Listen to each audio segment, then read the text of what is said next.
work in the Deep Blue system that we eventually developed at IBM. The first was a couple of guys at Northwestern University, Larry Atkin and David Slade.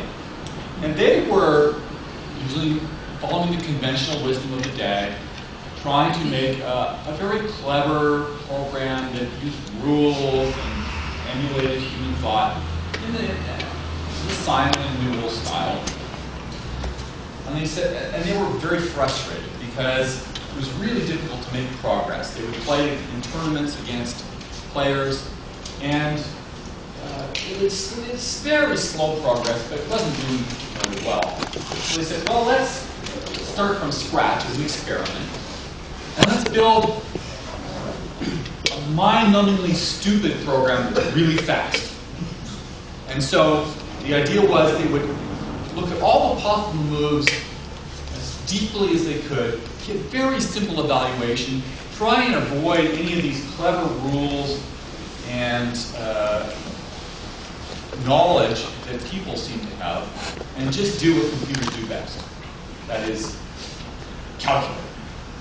And it crushed their original program, this new program.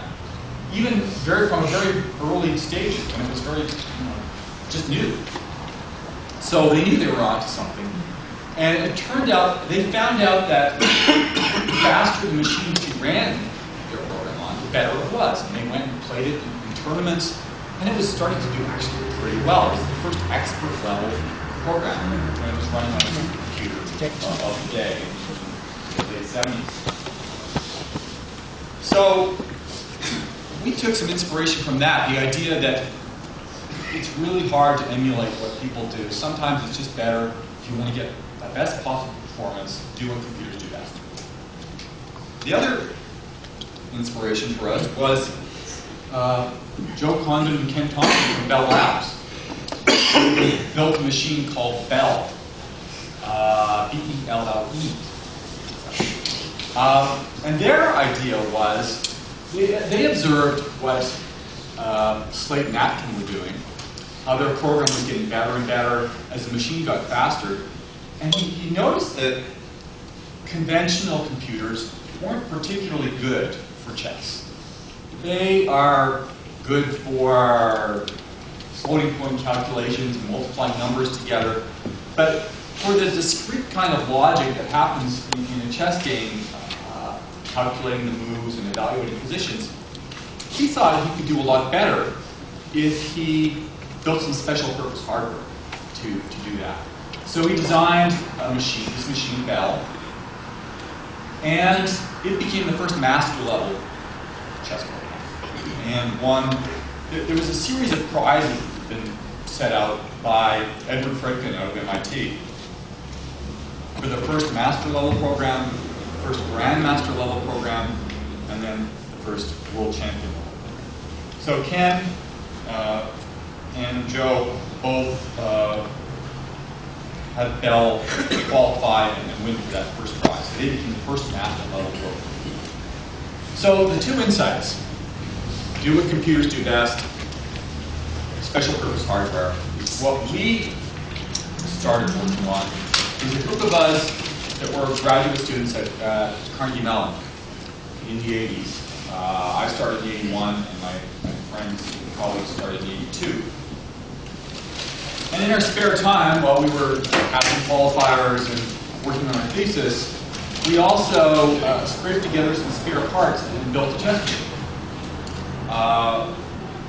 I'm in that picture from 20 years ago.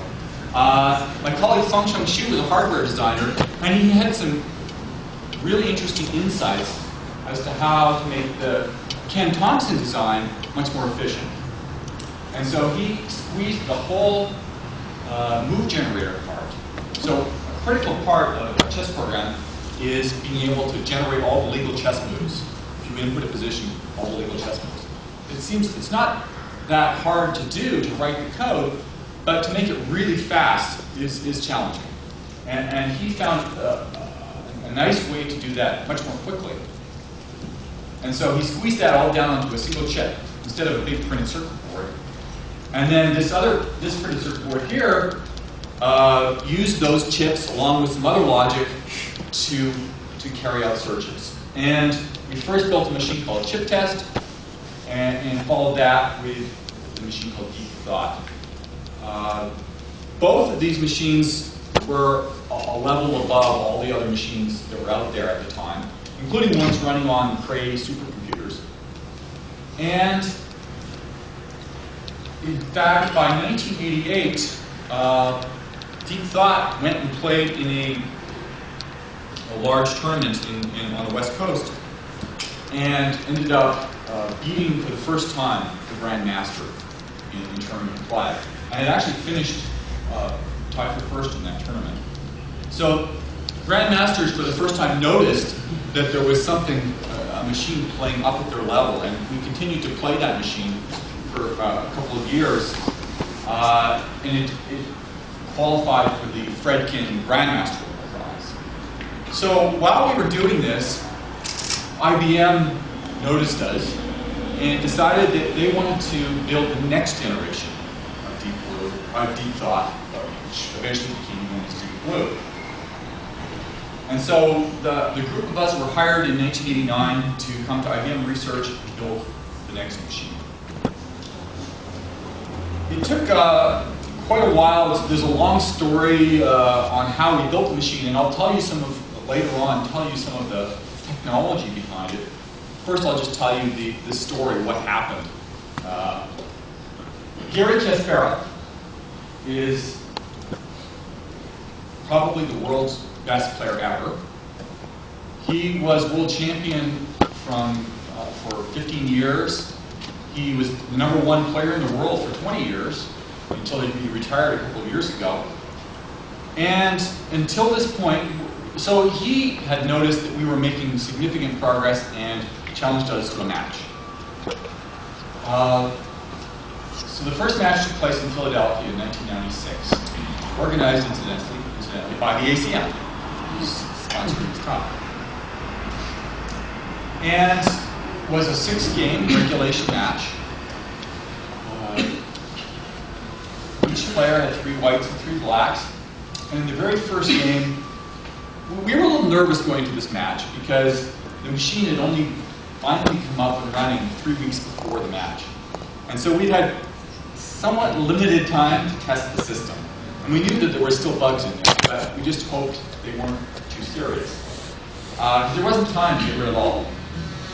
And so we were thrilled when Deep Blue won the first game of that match and played a very nice game. What happened was that Gary Kasparov, is a very aggressive player, and he intimidates his opponents tremendously just by his